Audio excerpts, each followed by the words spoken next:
Known for her bold humor, fearless authenticity, and groundbreaking performances, Monique has carved a path unlike any other in Hollywood. But what does life look like now for this Oscar-winning actress and trailblazing comedian? In this video, we take you beyond the spotlight into Monique's luxurious lifestyle, from her elegant homes that radiate grace and confidence to the stunning cars and personal retreats that reflect her hard-earned success. We'll dive into her powerful career milestones, her outspoken stance on industry equality, and the ventures that continue to grow her wealth in 2025. This is more than just a story of stardom. It's about resilience, redemption, and a woman who turned her truth into triumph. Before the red carpets, the comedy stages, and the Oscar-winning performance, Monique was just a bold little girl from Baltimore, Maryland, with a quick tongue, a deep laugh, and a resilience forged early. Born Monique Angela Imes on December 11, 1967, she was the youngest of 4 siblings in a working-class household. Her parents, Alice and Stephen Imes, worked hard, her mother as an engineer and her father as a drug counselor. They instilled in her a no-nonsense attitude and a sharp eye for the world's injustices, both of which would shape the comedy and convictions that defined her later career. Growing up in Woodlawn, a suburb just outside Baltimore, Monique was a natural performer.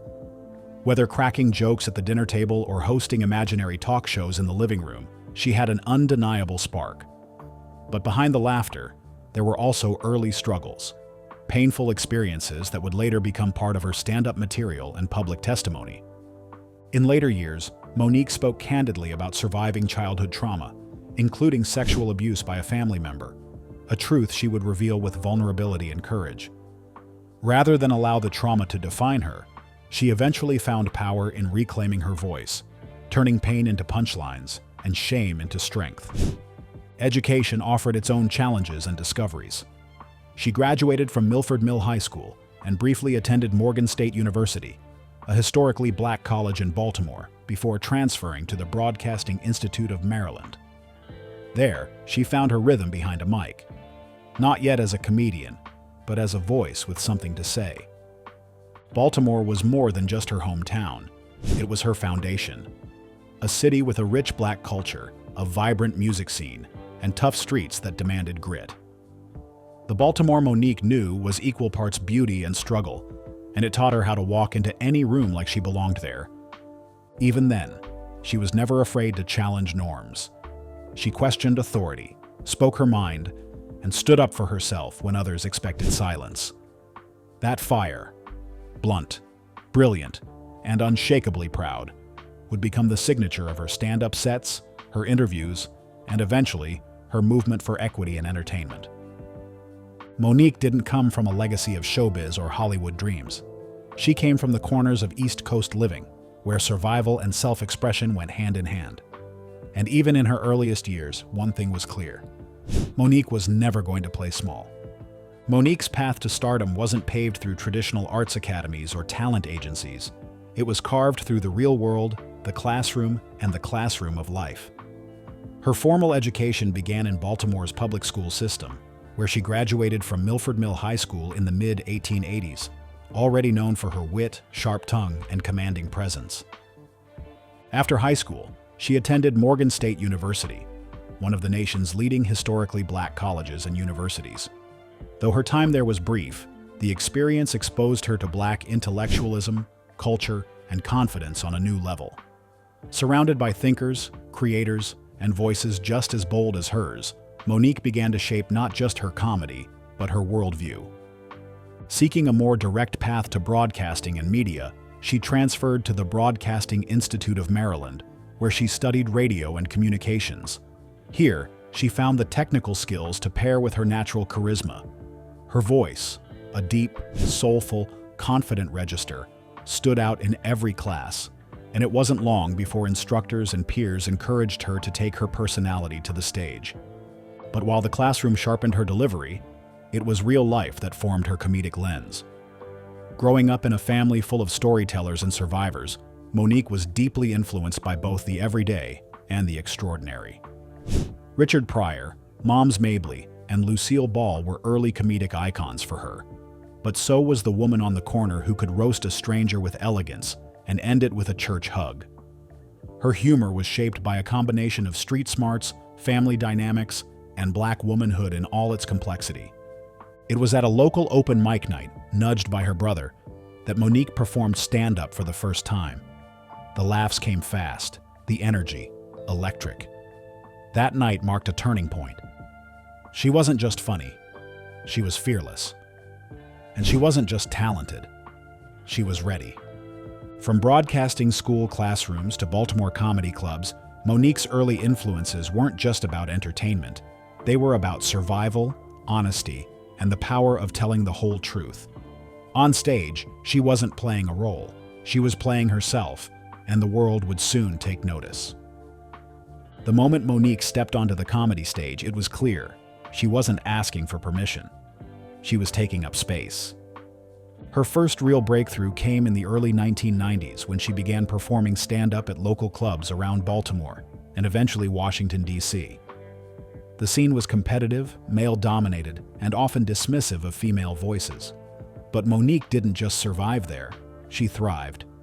Her raw honesty, fearless takedowns of societal double standards, and unapologetic celebration of big black womanhood made her a revelation. It wasn't long before word spread beyond the regional circuit. Her sets were magnetic. Funny, yes, but also fiery, vulnerable, and deeply connected to the lives of her audience. She wasn't just telling jokes. She was telling truths that most comedians were too scared or too polished to touch. That heat earned her a national spotlight with an appearance on Russell Simmons' Def Comedy Jam and BET's Comic View, where she quickly rose to standout status. Her delivery was fast, biting, and real. She didn't shrink to fit the mainstream. She made the mainstream rise to meet her. But her major breakthrough came in 1999, when she was cast as Nikki Parker in the hit UPN sitcom The Parkers, a spin-off of Moshe. It wasn't just a leading role, it was a cultural phenomenon. Monique brought something new to television, a full-figured, flirty, confident black woman who didn't chase validation. She demanded it. The show ran for 5 seasons, making Monique a household name and fan favorite. Her comedic timing, chemistry with co-stars, and hilarious one-liners turned the Parkers into a ratings juggernaut and a staple in black households across the U.S. At a time when representation was still limited, Monique showed up every week unfiltered and unforgettable. Her character broke stereotypes and redefined what beauty, power, and motherhood could look like on screen. And off-screen, Monique's stand-up career only expanded, with sold-out shows across the country and a growing reputation as a fearless voice in comedy. By the early 2000s, Monique wasn't just a stand-up comic or sitcom star, she was a force. Bold, outspoken, and undeniably authentic, she had already kicked down one door in Hollywood, and she was just getting warmed up. For many, Monique had already arrived with the Parkers. But what came next wasn't just another level, it was a whole new orbit. In 2009, she took on a role that would redefine her place in Hollywood forever. Mary Lee Johnston, the abusive, volatile mother in Lee Daniels' Precious. It was a role no one expected from her, and that's exactly why it worked. Gone was the big laugh, the sparkling stage persona, the sitcom warmth. In its place stood a raw, terrifying, and deeply human portrayal of generational trauma and emotional violence. Monique didn't play the villain. She embodied a reality too many people recognized but never saw on screen. Her performance was haunting, grounded, and masterful. Critics raved, audiences were stunned, and award season followed with a vengeance. Monique won the Academy Award for Best Supporting Actress, making her one of the few black women in history to take home that honor. She also won a Golden Globe, BAFTA, and Screen Actors Guild Award, sweeping every major category. Her speech at the Oscars was both triumphant and pointed. Dressed in royal blue, with a gardenia in her hair in tribute to Hattie McDaniel, the first black woman to win an Oscar, Monique took the stage and said, "I'd like to thank the Academy for showing that it can be about the performance and not the politics." It was a line that would echo for years, because behind the scenes, there was politics. Monique later revealed she had refused to campaign for the award, declining press tours she wasn't contractually obligated to do. Her stance, that artists shouldn't work for free just to win favor, sparked industry-wide debates and quiet backlash. But the performance stood untouched. It remains one of the most gripping in modern film history. In the years following Precious, Monique's fame hit both a peak and a pivot. She was at once an Oscar-winning actress and a controversial figure in Hollywood. But to her fans, and to many black women in particular, she had become something more: a truth-teller, a woman who didn't play the game if the game wasn't fair, a performer who spoke her mind and paid the price, but did it anyway. By 2010, Monique had also launched her own late-night show, The Monique Show, on BET, further proving that her range extended far beyond acting. She could host, interview, uplift, and entertain effortlessly. From Baltimore stages to Hollywood's highest honor, Monique had climbed the mountain. But fame wasn't her finish line. Freedom was. Monique's career has never followed a straight line. It's carved its own path, marked by powerful performances, cultural milestones, and an unwavering commitment to truth. By 2025, her resume reads like a masterclass in versatility and bold choices. Her defining moment, of course, remains Precious, the 2009 film that earned her an Academy Award, Golden Globe, BAFTA, and Screen Actors Guild Award for Best Supporting Actress. Few actors, let alone comedians, make that leap. Even fewer do it while challenging the industry as they rise. For Monique, it was not just a role, but a revolution. But Precious was no fluke. Her filmography also includes powerful performances in Fat Girls, Welcome Home Roscoe Jenkins, Almost Christmas, and Blackbird. With each role, she delivered what few can: depth, timing, and emotional authenticity that lingers long after the credits roll. In television, her starring role as Nikki Parker on The Parkers remains a cornerstone of early 2000s black TV culture. The show's 5-year run cemented Monique as a comedic force and brought visibility to big-bodied black women with pride, confidence, and sass, long before body positivity became a mainstream movement. She's also a pioneer in stand-up comedy, becoming one of the most successful black female comics in history. Her specials, like I Could Have Been Your Cellmate and Monique, One Night Stand, earned her standing ovations and loyal fans. She brought to the mic what most wouldn't dare: conversations about size, sex, race, and womanhood, unfiltered and hilarious. And then came the next chapter: redemption. After a widely publicized dispute with Netflix in 2019 over pay inequality, calling out the platform for offering her a fraction of what male and white comedians were reportedly being paid, Monique filed a lawsuit and reignited conversations around equity in comedy. The move sparked both criticism and applause. In a surprising turn, she and Netflix reconciled. In 2022, she filmed and released her stand-up special, My Name is Monique, a sharp, emotional, and fearless performance that reminded everyone why she became a star in the first place. The special was a hit, the industry took notice, and the public? They saw a woman who never stopped betting on herself, even when others counted her out. By 2025, Monique is not only respected again, she's revered. Not just for what she's done, but for what she's endured, reclaimed, and redefined. While Monique made her name in comedy and film, her entrepreneurial spirit and creative depth stretch far beyond the stage and screen. In 2025, her side projects and ventures reflect a woman who isn't just performing. She's producing, publishing, and purposefully building her own table. One of her most meaningful endeavors is her role as an author. Her 2003 memoir, Skinny Women Are Evil, was a raw, humorous take on body image, love, and self-worth, delivered in the voice only Monique could own. The book became a national bestseller, not only because it was funny, but because it was freeing.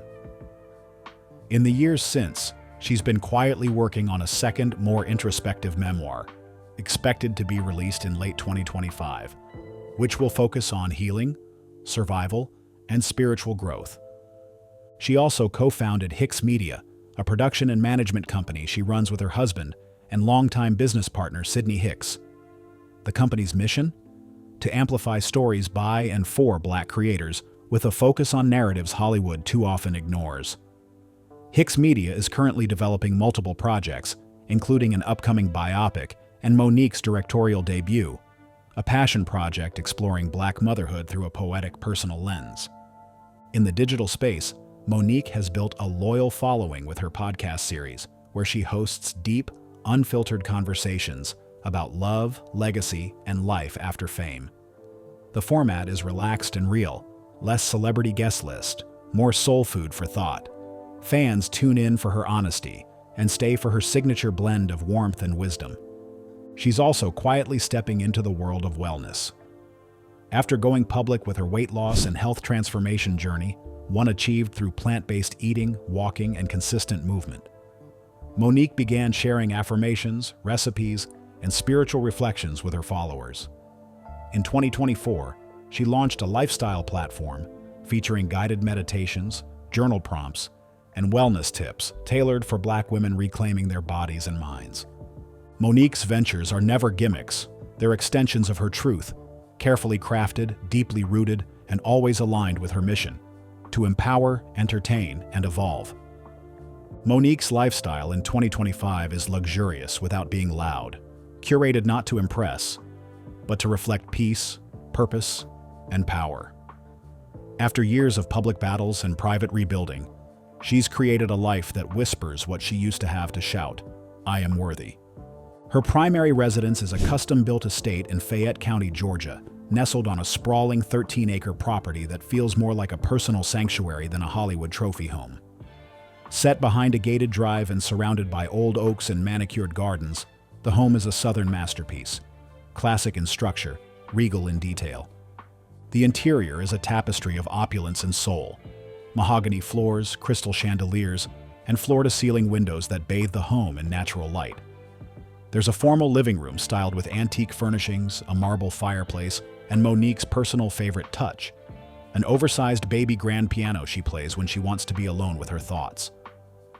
The Glam Suite is a world of its own: golden-framed mirrors, built-in wardrobes, and a full glam station where she prepares for red carpets, shoots, and podcast tapings. Every corner of her home blends richness with relaxation. Nothing too trendy, everything personal. Outside, the property boasts a resort-style pool, an herb and flower garden she tends to herself, and a covered veranda where she often hosts soulful Southern brunches for friends, family, and fellow creatives. It's also where she and Sydney hold monthly vision nights: private, no phones, allowed dinners where goals are set, dreams are checked, and life is celebrated. Her home also includes a meditation and movement studio filled with floor cushions, soft lighting, and affirmations etched into the walls. It's her favorite room in the house, a space she's built for grounding, healing, and reflection. In addition to her Georgia estate, Monique is rumored to be developing a second property in Los Angeles, not for the scene, but for proximity to her growing media footprint. Insiders say the space will be part production studio, part spiritual retreat. In 2025, Monique's real estate reflects more than success. It reflects safety, sanctuary, and self-definition. She's built not just a home, but a haven, a space that holds every version of her story, and finally, lets her live in all of them. Monique's car collection in 2025 is a striking mix of elegance, nostalgia, and unapologetic Black woman luxury. Her garage isn't just a lineup of vehicles, it's a curated gallery of power, personality, and presence. Every car tells a story. Every ride reflects a mood. At the front of her fleet is a pearl-white Rolls-Royce Ghost, the embodiment of timeless luxury. With its starlight ceiling, hand-stitched leather interior, and whisper-quiet engine, this is Monique's car of choice when heading to premieres, speaking engagements, or red carpets. The license plate reads "Worthy," a nod to her hard-won self-affirmation. Just beside it is a jet black Cadillac Escalade ESV, custom-fitted with reclining captain seats, a wine chiller, and ambient lighting. It's the car she uses for day-to-day moves, often with her husband Sydney behind the wheel and their small crew of nieces and nephews in tow. Spacious, bold, and effortlessly cool, just like her. But Monique also has a thing for vintage soul, and her favorite of the bunch might be her 1975 Eldorado convertible, candy apple red with chrome finishes. It's a nod to the 70s style she grew up admiring, when big cars and big hair ruled the streets. She keeps it immaculate, and every Sunday she'll take it for a joyride through the Georgia countryside, old school R&B spilling out the windows. She also owns a Tesla Model X, sleek and deep plum, a color she custom requested to match her personal brand. It's her nod to modern tech and eco-conscious living, part of her broader shift toward wellness in all forms: body, spirit, and now, fuel. While not known for flaunting designer brands, Monique quietly owns a selective collection of luxury watches, handbags, and jewelry, often gifted or symbolic. Her favorite? A vintage Cartier Panthère watch, inherited from a close friend who told her, "A queen should always know what time it is." And while she hasn't confirmed owning a private jet, insiders say she frequently charters Gulfstream flights when traveling for performances or production deals. She prefers the comfort, privacy, and the chance to rehearse a set or meditate in peace, mid-air, mid-journey, fully in control. For Monique, luxury is about intention. It's not about showing off. It's about showing up for yourself and riding in vehicles that reflect the woman you fought to become. Monique has never been afraid to speak truth to power, and in 2025, that voice is sharper, stronger, and more necessary than ever. She may not be a politician, but her platform has always been political, because being a Black woman, standing firm in her value, and demanding fair treatment in the entertainment industry is political. She first made major headlines in the late 2000s and 10s, when she publicly called out Netflix for offering her a significantly lower deal than her male and white female counterparts. It wasn't just about the money, it was about equity, respect, and representation. While critics labeled her difficult or divisive, Monique stood her ground and took legal action. Her fight sparked national conversations about wage inequality, ageism, and the invisibility of Black women in comedy, and ultimately resulted in a settled lawsuit and a renewed deal with the very company she challenged.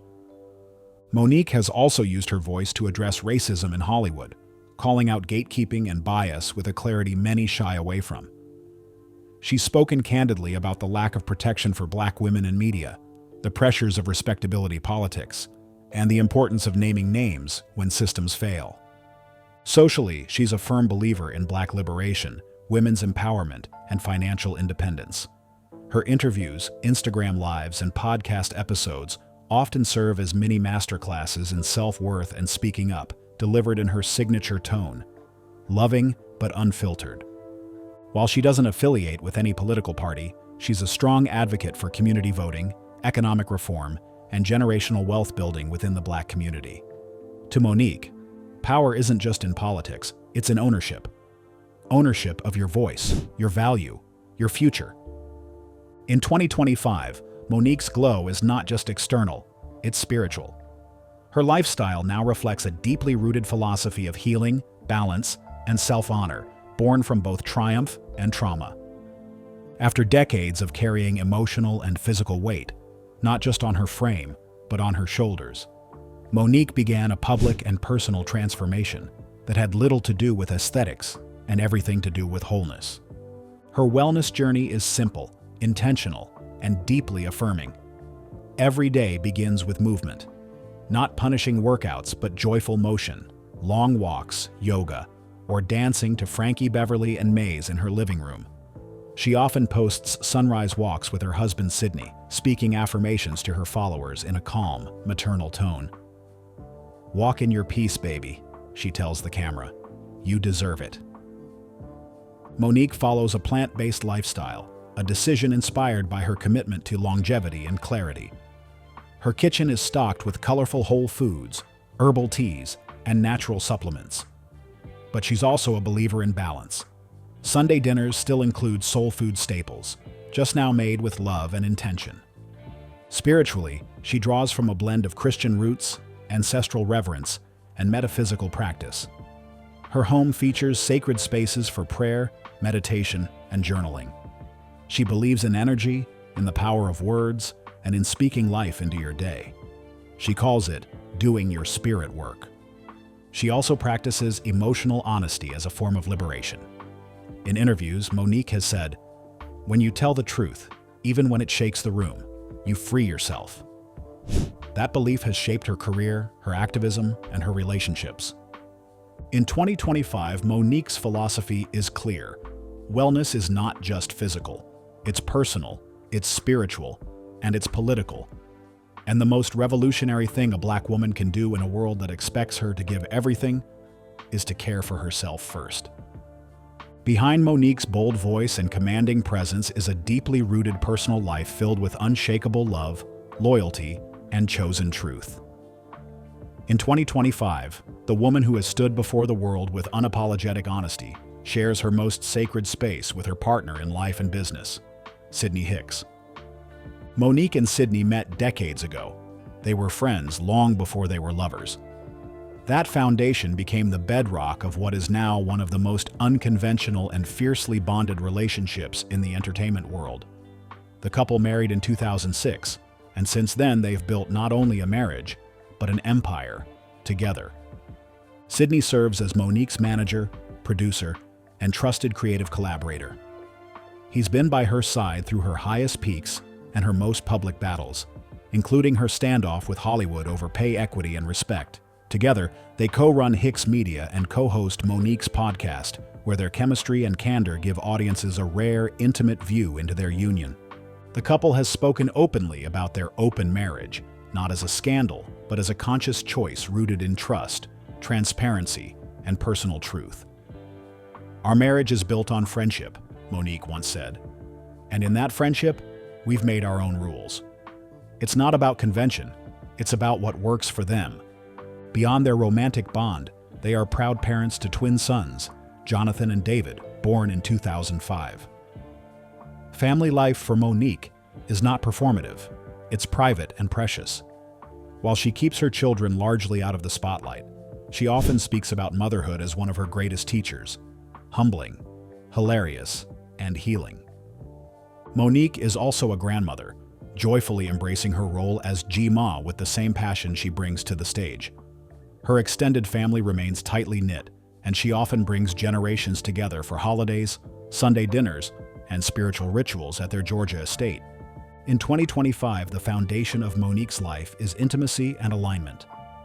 Every business deal is run through love. Every public stance is backed by private unity. She is not alone in her power. She is partnered in it, with a man who supports her voice without ever trying to dim it. At home, she's not Monique the icon. She's Mo, the mom, the wife, the friend. And that, she says, is the real success. Behind the bold laugh, the Oscar gold, and the unforgettable one-liners is a Monique most people don't see. A woman with layers of talent, texture, and quiet gifts. One of Monique's lesser-known passions is singing. Before comedy took center stage, she grew up belting out soul classics at family gatherings, mimicking the likes of Gladys Knight and Patti LaBelle. Her voice is smoky, rich, and full of emotion. On special occasions, usually during intimate dinners or when she's feeling nostalgic, she'll serenade guests or hum softly while cooking. She's never pursued it professionally, but those close to her say she absolutely could have. She also has a knack for interior design. Her homes, both in Georgia and Los Angeles, are largely styled by her own hand. She mixes classic Southern glamour with Afrocentric art, warm tones, and rich textures. She says design is therapeutic. "I like making a room feel like a hug." Another hidden talent? Culinary fire. Monique is known for throwing down in the kitchen, with a signature plant-based twist on traditional soul food. From vegan mac and cheese to her legendary jackfruit BBQ sliders, she's a Sunday dinner MVP. Friends call her meals healing food, flavored with tradition and spiced with laughter. She also keeps journals, handwritten, leather-bound, and deeply personal. Her entries mix prayer, affirmations, and raw reflections. She's been writing since her teens and has stacks of them stored in her private study. One day, she's hinted, they may become a book. For now, they remain sacred pages of her ongoing journey. In 2025, Monique's hidden talents reflect what the spotlight can't always capture: a woman who's still growing, still creating, and still full of beautiful surprises. If Monique's story proves anything, it's that a setback isn't the end. It's the setup for the stand. Her most public and polarizing chapter began not long after her Oscar win in 2010. Instead of receiving a flood of A-list offers, she found herself frozen out of Hollywood's inner circle. Why? According to Monique, it was because she refused to play the game. She chose not to travel unpaid to promote Precious during award season, citing contractual boundaries and family obligations. Soon, whispers of her being difficult or ungrateful started circling. But Monique didn't whisper back. She spoke out. In subsequent interviews, she called out prominent figures like Oprah Winfrey, Tyler Perry, and Lee Daniels, alleging they had contributed to her professional isolation by backing the narrative that she was hard to work with. Her boldness shocked the industry. Few dared to name names. Monique did, and it cost her years of opportunity. Her honesty divided Hollywood but galvanized everyday people, particularly Black women, who saw in her the courage to demand respect in spaces that often ask for silence. Monique wasn't just fighting for herself. She became a case study in boundaries, value, and how Black women are penalized for saying no. In 2019, she filed a lawsuit against Netflix after being offered what she called a lowball deal for a stand-up special, reportedly $500,000 compared to multi-million-dollar offers made to other comedians. The suit cited racial and gender-based pay discrimination and sparked nationwide conversations around wage equity. Many labeled her a troublemaker. Monique labeled herself a Black woman who knows her worth. In 2022, after a surprising reconciliation, Netflix released her special, My Name is Monique, a triumphant, hilarious, and soul-bearing return that reminded the world why she remains one of comedy's most essential voices. Throughout it all, Monique stayed true to her voice. She never buckled. She never apologized for demanding dignity. And while the journey came with emotional scars, it also carved out something rarer than fame: freedom. In 2025, those who once dismissed her now study her. Monique didn't just survive the scandal, she redefined the rules.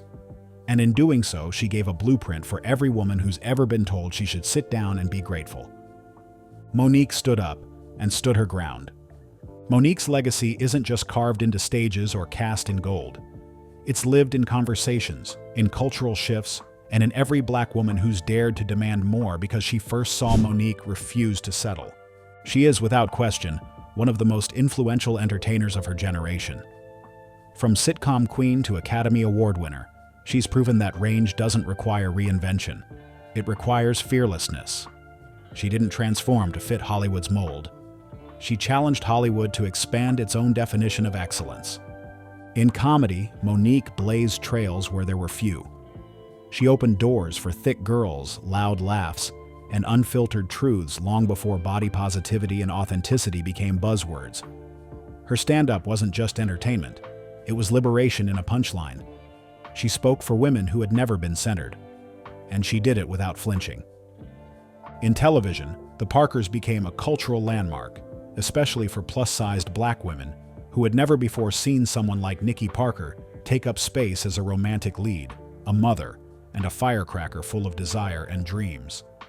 Her legacy lives in every Black sitcom character who now gets to be more than a sidekick or stereotype.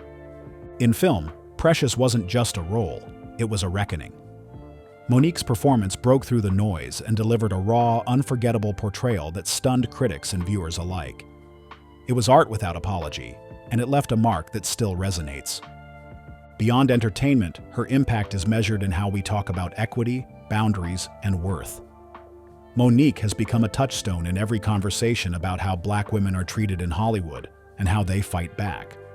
Her stance on pay inequality, her willingness to call out even the most powerful names, and her continued comeback have turned her into not just an actress, but an activist of presence. Young artists now cite her as an influence not just for her craft, but for her courage. Women across industries reference her when setting their own terms. She is no longer controversial. She is culturally vital.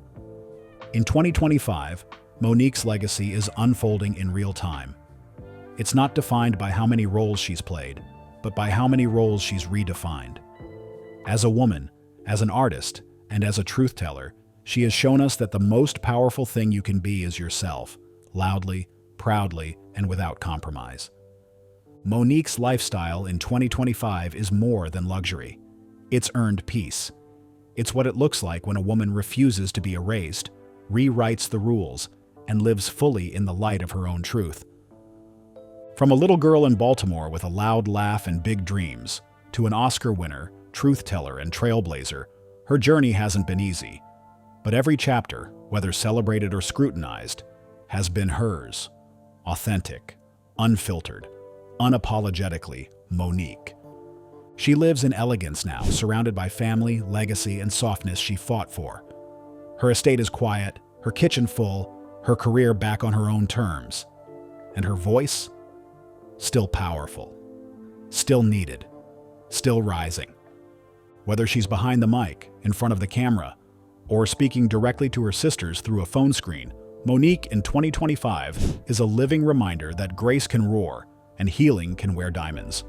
She didn't just survive the spotlight, she took it, owned it, and lit a path for those coming behind her.